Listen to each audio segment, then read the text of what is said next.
Welcome to Story Hour, a virtual meetup hosted by Wolf and Heron.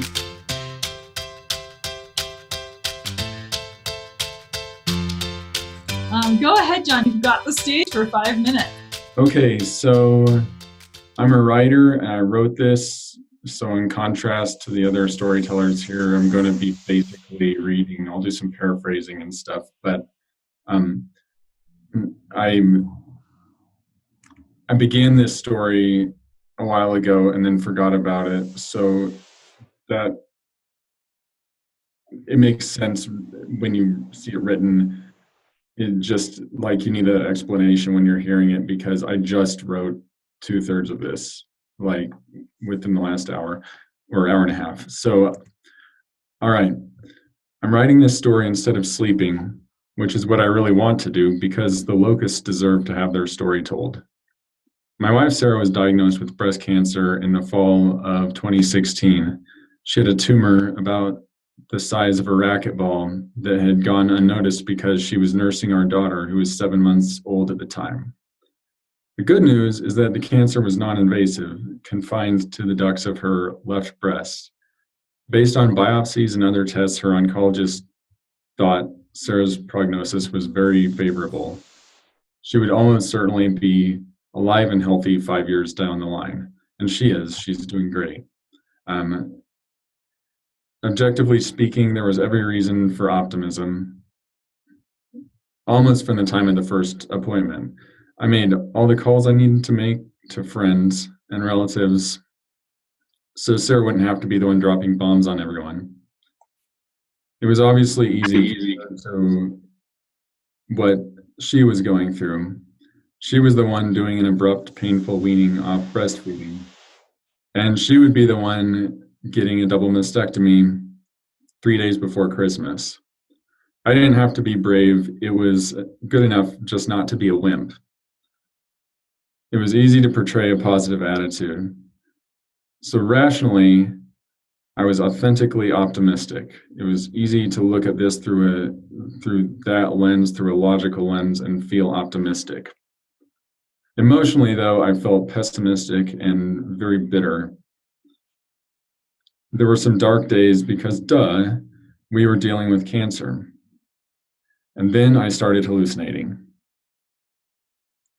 I grew up in Wichita, Kansas, and I was lulled to sleep by locusts on countless summer nights growing up. If the effect of the stridulation of locusts isn't a drug to me, it comes awfully close. In fact, if there's anything from Kansas that I long for living here in northern Colorado, where I generally would much rather be living, I love it here. But if there's anything that I miss from my hometown, it's the pleasant cacophony of locusts on summer evenings.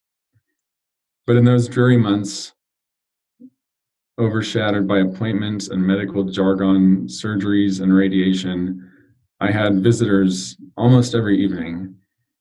When things quieted down, the ebb and flow of locusts would gently fill in the silence. And I loved them. And I missed them. I had no illusions about the fact that I was hallucinating every night, and while this might sound concerning, it never even remotely occurred to me that I should be worried from a health perspective. Among other reasons for my relaxed attitude, I was able to turn them off at will. Plus, as I've noted, if I could handpick a recurring hallucination, an auditory hallucination, it would probably be locusts. The months went by and Sarah's treatment, though grueling, went well. She was declared in remission 2 days after her surgery, and while radiation took its toll, we at least knew we were out of the woods. But one thing they don't tell you is that survivorship is a bitch. When you or your spouse survives cancer, there can be a huge emotional hangover. So the locusts stuck around. Life got back to normal by and by. Sarah recovered her energy, and the emotional hangover went away. And as the turmoil and the emotional hangover passed, so did the locusts. I've pondered where they came from and why, and whether they went to visit someone else to carry him or her through a crap situation after they left me. I don't really believe they were metaphysical in nature, but I'm open to the idea that they're evidence of God's grace. Whether they were a gift or just some weird neurological coping mechanism, I miss them. Wherever they came from, wherever they went to, I'm grateful to them far beyond rationality. So the least that I can do is tell their story. That's very nice. Yay! Well done. Well done. I think one of the things that you've illustrated, John, is the power that comes from writing. There's a poetry to the story that really you're able to really draw forward when you do spend the time to sit and write. Go ahead. So let's talk. What were some of the things that you liked about John's story that he should hold on to? Very personal. It's very personal. Yeah. It's very personal. I like the fact that he told the story once and as facts, and told the story again as a mental journey, and maybe told the story again as a philosophical observation. It was nice to see the layers. Yeah, it was very nice. Yeah. Go ahead, Pablo. I personally think that the being the story coming from such a emotional state of being, I felt like the emotional aspect of it, but the way that he narrated the story lacked of that emotion. Mm. I know it's maybe his first time, but I felt like the genuine intention of just cry almost will be actually a great additional. As of the story, from the story point of view. Yeah, there's a whole world of the delivery and the dramatization delivery that is something we actually don't really talk about in this forum, but it could be. Go ahead. You had a thought, John? Oh no. Okay, Matt. Go ahead. I loved that your first two sentences mentioned locusts and then didn't again for the you didn't mention locusts again for the next until you had described Sarah's cancer and all that, and until you were growing up and all that, and at the beginning I thought you had said something that was just totally irrelevant, but it turns out that that's this the defining or a defining part of the story. And if we're talking about inviting curiosity, I think that did a really good job at that. Yes, foreshadow is a fantastic invite curiosity strategy, and thank you, Matt, for calling that out. Milo, you raised your hand. So what I was going to say is that this story sounded more like poetry, where it was so artfully executed with, as Stephen said, so many layers, and the language was just spot on, and everything was incredibly organized. So I definitely appreciated how much effort went into it and how beautifully composed it was, and it was in fact particularly awesome. So I liked it a lot. Thank Great. you. One more thought that I really liked, John. One of the things that I spend a lot of time coaching folks on is when and where to drop context.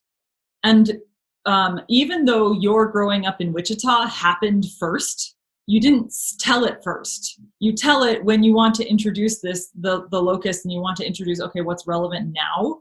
And so there is some power in stepping away from chronology and telling your story and dropping back and forward as in time, as a way to tell your story and carry your theme really strong through the story. And so you did that really well. I was like, oh, now we're getting a backflash. Oh, now we get a forward flash. And that actually helped make your story feel connected, even though the chronology is out of order. What about some experiments? We've got one minute left. So what are some experiments John could play with the story as opportunity? Go ahead, I'd love Milo. to say that. Yeah, as I said before, I think the poet was so beautifully prepared. But if I could contrast his story with Stephen's story, he was taking us through the journey as if he was discovering it himself, kind of shining a light on the pieces that were coming our way. Whereas this one, I felt like it was so well prepared that you were simply kind of showing it to us, kind of like that, like what Pablo said about the emotion. You were reading rather than kind of telling us, and like it wasn't coming from you, it was coming from an outside source, and you were just the channel through which it was coming.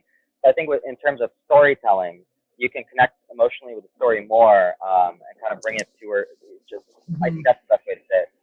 I'll reword what Milo just said. I think we can tell from John's delivery there that he's a writer. He said he was a writer, but that was background. He's a writer. He's not yet a stage personality. He's not a performer, although I think he can be. He's got the skills to put the story together, and the delivery is something he's not focused on previously, or he's only starting to address now. I was definitely hyper-focused on the message and communicating clearly. And, I was reading, I did a little bit of paraphrasing, but I was basically reading. And so, and I also have somewhat of a monotone voice, so for sure. Well, actually, John, I could feel when you would paraphrase. There was something that would shift, that would suddenly relax a little, actually, and it made it easier for. I was like, oh, there he said something that was off the cuff. I second that. Yeah, and I think your experimentation and the play that you have as an opportunity is to really lean into bringing more of yourself to what is already a very personal story, but can feel a little bit kind of at arm's length just because of the delivery. You almost don't even have to change your words. It's just change your body language and your facial expression, and then you would be right. Beautiful story. Well done. Thank you so much for this amazing super story hour. Thank you, newbies, for showing up. You're welcome to come back. You're always welcome. And to Milo's point, if there's a story you want to work over a series of several weeks, this is your platform to practice. Thanks, Stephanie, for hosting. Yeah, Until thank you so much. Nice meeting you, everybody. Visit wolfandheron.com to find out more about our story hours.